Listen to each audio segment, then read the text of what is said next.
Juma wadhi e wach machielo mar kuyo kod lit.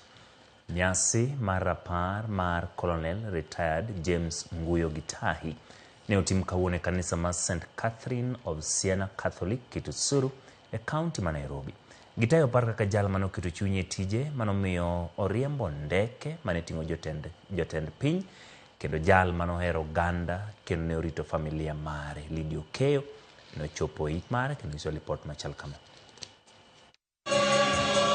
Ne en rapar mano obagi e kanisa ma St. Catherine of Siena Catholic Parish Kitusuru e kaunti ma Nairobi. Nyasi mano oyure gi oganda bura kod jotelo mopogore opogore kanyakla gi jotije kambi mar Royal Media Services. Colonel retired Gitahi en jaod Senator Mogwel Betty Montet ma osebedo katiyo gi kambi mar Royal Media Services kendo obedo kod osiep machiegni gi familia mar jakom kambi ni SK Masharia. I know there's a best friend who make me to know Betty, Mrs. Gadon Masharia. She is here. We have been with her somewhere else for a function like this. And I know Betty. I know Gadon for a long time. She will never leave her friend. Her and her friend, SK Masharia. They can do anything for a friend to make sure the friend is not going to suffer. Colonel retired Gitahi opar kaka jal mano keto chunye tije kaka jalwenye pacho kae kendo idho e ngas mamalo kabende ne en jariemb ndege man kod lony mamalo gino manomiyo oyudo thuolo mar ting'o jotend piny machon kama oting'o Daniel Moi, Mwai Kibaki kod Uhuru Kenyatta.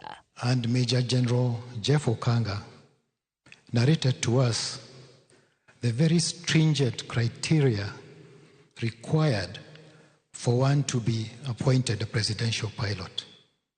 Very stringent. And Colonel Gitahi piloted not one, but two presidents. Familia mare opoe kaka wuoro mano keto chunye e rito nyithinde kendo osiemone gi yo makare monego gilu gino manomiyo wuode Joseph Gitahi Jr. obedo jariemb ndege mana kaka wuon mare. My supporter number one, my cheerleader.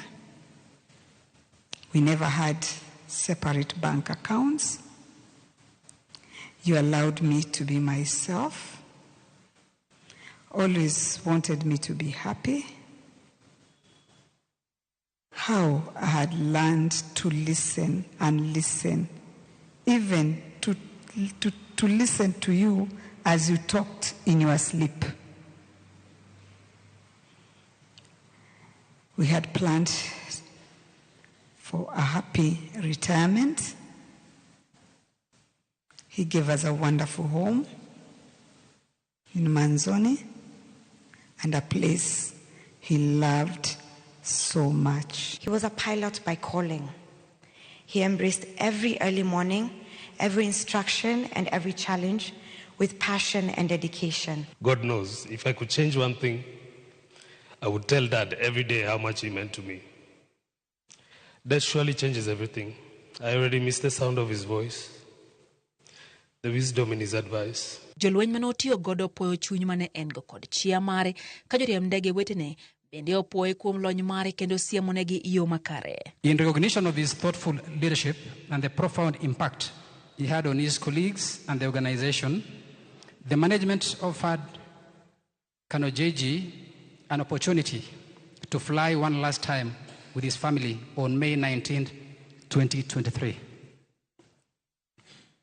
This poignant gesture served as a testament to Bluebird's deep appreciation for his exceptional contributions. The flight was a moment of celebration and gratitude, capturing the attention of many media outlets as they honored his legacy. Nyasino bende no oyure gi senators kod moko kuom jood bura mano chopo mar kuyo kod Senator Betty Montet. Senator Montet is happy, she's jovial, she's got a clean heart, she's a good sport, and a woman can only be those attributes if she's loved at home. She is truly a reflection of the husband. Gitahi no wito ngimane masira mar apaya e apaya Mombasa Road. Ringre ibiro iki e kar dak margi Mamanzoni mantie kaunti ya Machakos chieng' ngeso. Lydia Okeo, Ramogi TV, Kitisuru, Nairobi. Esa oket chunye kama okue en nyasi mabende winjo ni biro tim kendo tieki komare chieng' ngeso jumani. Ka were gi mago nyakwaro mga jwang'en sama bende koro wadwa